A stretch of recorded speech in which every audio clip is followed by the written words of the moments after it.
Regla simple. Tu peso multiplicado por 0.033 y es la cantidad de agua que calma tu mandíbula.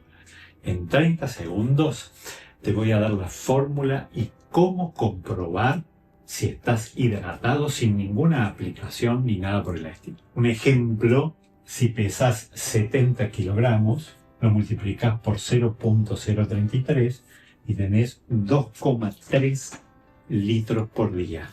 Es decir, 3 recipientes de estos que tienen 750 centímetros cúbicos y tenés el día completo, por lo menos para tu agua basal. Porque cuando te alimentas necesitas más agua, si andas en un vehículo necesitas más agua, si estás rodeado de computadoras, teléfonos celulares, necesitas más agua. Pero por lo menos es una forma de calcular la cantidad mínima de agua que necesitas. Otra forma de medir tu hidratación es tu orina. Si la orina está muy oscura, esto está funcionando mal, eso está deshidratado. Y aún nos falta hablar del sodio, la sal, un mineral fundamental para la hidratación que lo tenemos en el próximo contenido de valor.